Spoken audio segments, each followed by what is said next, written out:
मुश्रीफ साहेबांनी परवाच्या वाघापूरच्या सभेमध्ये आणखीन एक आरोप केला की इथेनॉलचा प्रकल्प आम्ही थांबवला आणि इथेनॉलचा आम्ही प्रकल्प थांबवला त्यामुळे असं झालं तसं झालं, आम्ही मुख्यमंत्र्यांकडे अजितदादांना घेऊन गेलो. तर म्हणजे आदरणीय ती प्रोजेक्ट तुमचा नाही, आम्हा सगळ्यांचा आहे. कारखाना तुमचा नाही, कारखाना आमच्या सगळ्यांचा आहे. त्याचा अहित करण्याचं पाप करायची कुणालाही अधिकार नाही. परंतु तुम्हाला सुद्धा आता आम्हाला प्रश्न विचारायचा आहे की ज्या कारखान्याच्या इथेनॉल प्रकल्पाला आवश्यक असणाऱ्या परवानग्या नव्हत्या तरी सध्या तुम्ही कुठल्या बेसवरती 150 कोटीची कर्जाची मान्यता दिली, ह्याचा पहिल्यांदा उत्तर द्या आणि आम्हाला इथेनॉल बद्दल बोला. त्यातला आपल्या वाट्याला काढता काढता सभासदांच्यावर प्रचंड अन्याय करण्याचं काम ज्यांनी केलं त्या महाबोगस चेअरमनांची वस्तुस्थिती ज्यावेळेला मी लोकांसमोर सांगायला लागलो त्यावेळी लई भारी आहे काय लई वाईट आहे हे सगळं कळायला लागलं.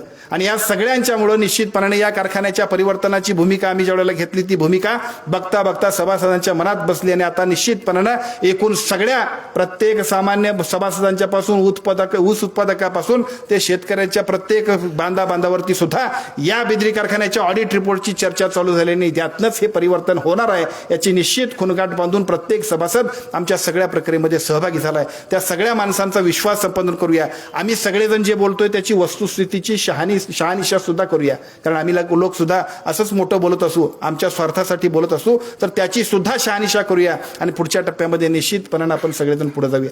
आदरणीय पण आपलं चुकीचं रेटता कळत नकळत त्या कारखान्याच्या एकूण कामकाजावरती सुद्धा जो परिणाम होतोय त्या परिणामांची विचार करा.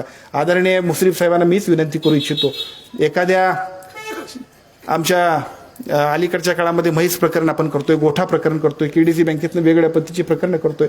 छोट्या मोठ्या एखाद्या प्रकरणासाठी सुद्धा आपला बँक इन्स्पेक्टर इतक्या अटी लावतोय. 150 कोटीचा प्रकल्पाचं आपण मान्यता दिली, ठीक आहे, कारखान्याचं काहीतरी असेल त्याची गडबड असेल, पण तुम्ही ज्यावेळेला बँक चालवताय, आरबीआयचे नॉर्म्स आहेत, नाबार्डचे नॉर्म्स आहेत, जी काय नियमावली आहे, एकूण सगळा रेशो आहे, त्या सगळ्या रेशोला बघितल्यानंतर एनईए न झालेल्या प्रोजेक्टला कन्सेंट टू ऑपरेट सोडून द्या, कन्सेंट टू इस्टॅब्लिशमेंट सुद्धा ज्याच्याकडे नव्हती त्याच्याकडे ज्यावेळेला तुम्ही परमिशन देताय त्यावेळेला तुमच्याकडे बोट येते. आपण पालकमंत्री आहात, आम्हा सर्वांचेच प्रमुख आहात, ह्या सगळ्या गोष्टी ठीक आहेत. परंतु तुम्हाला सुद्धा आता आम्हाला प्रश्न विचारायचा आहे की ज्या कारखान्याच्या इथेनॉल प्रकल्पाला आवश्यक असणाऱ्या परवानग्या नव्हत्या तरी सध्या तुम्ही कुठल्या बेसवरती 150 कोटीची कर्जाची मान्यता दिली, ह्याचा पहिल्यांदा उत्तर द्या आणि आम्हाला इथेनॉल बद्दल बोला. चुकीच्या गोष्टी करायच्या आणि लोकांच्यावरती हे सगळं जे काय थोपवायचं काम करताय हे निश्चितपणानं थांबलं पाहिजे. जे योग्य असेल त्या गोष्टींचा निश्चितपणानं आपण सगळेजण आदर करूया. परंतु स्वतःच्या राजकीय स्वार्थासाठी आपलं चूक लपवण्यासाठी दुसऱ्यांवर दोष ठेव देण्यापेक्षा पहिल्यांदा आधी कागदपत्र दुरुस्त करा. मला एक प्रसंग आठवतोय, दादा परवा सुद्धा तुमचे मेहुणे महेशराव पाटील आणि नंतर राजेश पाटील साहेबांच्या बरोबर बोललो. कधी कधी असं होत असते की आपल्या सगळ्यांच्या अतिउत्साहाने एखाद्या प्रकल्पाला सुद्धा अडचणी येऊ शकतात आणि म्हणून राजकारण बाजूला आणि आमच्या सगळ्यांची समाजभान एका बाजूला निश्चितपणानं अशा सगळ्या प्रकल्पांमध्ये एकमेकाचे दोष ठेवण्यापेक्षा जे काही कागदपत्र असतील, ज्या काही गोष्टी असतील त्या पूर्तता करून घ्यायची जबाबदारी तुमची आहे. कारण तुमच्यावर ती आम्ही ज्या पद्धतीने या चेअरमन पदाची जबाबदारी दिली ती पूर्ण करणं गरजेचं आहे. आणि हे सगळं गरजेचं अशासाठी आहे की परवा आपल्या या सगळ्या सन्माननीय लय भारी चेअरमन साहेबांनी खूप धावपळ केल्यानंतर एनईए साठीचं पहिलं सर्टिफिकेट मिळवलं. आता हे एनईए साठीचं पहिलं सर्टिफिकेट मिळाल्यानंतर अजून ऍक्च्युअली बांधकाम परवान्यासाठीचं जे काही घ्यायला पाहिजे ते घ्यायला नाही. तुम्ही आमच्यावरती आरोप करू नका, तुमची जबाबदारी आहे. 150 कोटीचा प्रकल्प ज्या वेळेला उभा करताय त्यावेळेला आवश्यक त्या परवानग्या घेऊन आमच्या सगळ्यांच्यासाठी आमच्या सगळ्यांची जबाबदारी तुमच्यावर असल्यानंतर आवश्यक ते सगळ्या कामकाजाची पूर्तता करा आणि मगच तुम्ही आमच्या या सगळ्या प्रश्नांची उत्तरं देण्यासाठी समोर या अशा पद्धतीची विनंती करतो. अतिशय चांगल्या पद्धतीनं या कारखान्याच्या निवडणुकीमध्ये ज्या पद्धतीनं परिवर्तन करण्यासाठी सभासद अतिशय ताकदीनं शक्तीनं आमच्या सगळ्यांच्या सोबत येत आहेत त्यावेळेला चिठ्ठीवरची पोरं सुद्धा आमच्या सगळ्यांच्यावर बोलतायत. ती चिठ्ठीवरची पोरं अशी म्हणतायत, काल गंगापूर नावाच्या गावामध्ये अशा पद्धतीचा एक किस्सा घडला की त्या गंगापूरच्या गावामध्ये एका मुलग्यानं आमच्यासारख्या चेअरमन साहेबांना प्रश्न विचारला की साहेब एकूण आमच्या सभासद किती आमच्याकडं? ते म्हटले 630. या 630 लोकांपैकी आमच्यातला ऊस तुम्ही किती नेलाय ते सांगा. साहेबांसमोर उत्तर नाही.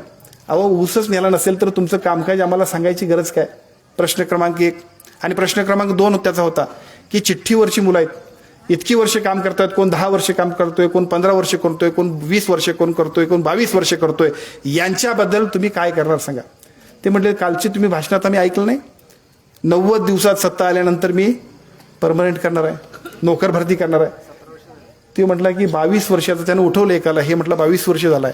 हा 17 वर्ष झाला आहे, हा 15 वर्षाचा आहे, हा 8 वर्षाचा आहे. आता ह्या सगळ्या लोकांना तुम्ही परमनंट करणार असं म्हणताय. ज्या दिवशी तुम्ही परमनंट करणार असाल त्या दिवशी एक मांडव मारा आणि त्या दिवशी सेवानिवृत्तीचा कार्यक्रम सुद्धा घ्या. काळ बदलला, वेळ बदलली, परिस्थिती बदलली. एक वेळ कारखानदारी शिवाय आपल्या सगळ्यांना पर्याय नव्हता.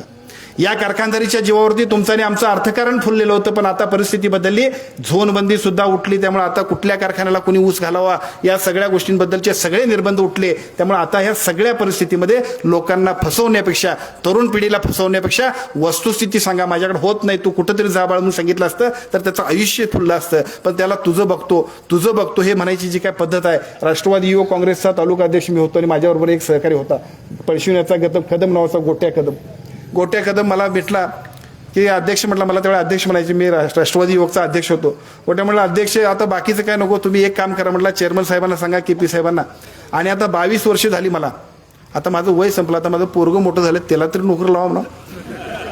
ह्या पद्धतीने या परिसरातल्या सगळ्या तरुण पिढीची फसवणूक करणाऱ्या चेअरमनना सुद्धा उद्याच्या निवडणुकीमध्ये निश्चितपणाने धडा शिकवण्यासाठी परिवर्तनामध्ये आपण सगळ्यांनी सहभागी व्हावं अशा पद्धतीची विनंती करतो. अत्यंत चांगल्या पद्धतीने एका बाजूला राधानगरी तालुक्यातलं वातावरण, त्याच्याही पेक्षा भुदरगड तालुक्यातलं वातावरण आणि कागलमध्ये आदरणीय संजय दादांनी आणि राजेसाहेबांनी ज्या पद्धतीने मनावर घेतले ते बघितल्यानंतर, या तालुक्यातल्या प्रत्येक स्वाभिमानी सभासदांना आम्हा सगळ्यांना दिलेली साथ बघितल्यानंतर परिवर्तन अटळ आहे. त्या सगळ्यामध्ये आपला सगळ्यांचा वाटा सिंहाचा असावा अशा पद्धतीचं काम करूया आणि कबशीला ताकद शक्ती देऊन अगदी बिनधास्तपणानं त्या दिवशी प्रत्येक माणसानं, प्रत्येक सभासदानं कबशीवरती शिक्का मारण्यासाठी आपण सगळेजण कामाला लागूया.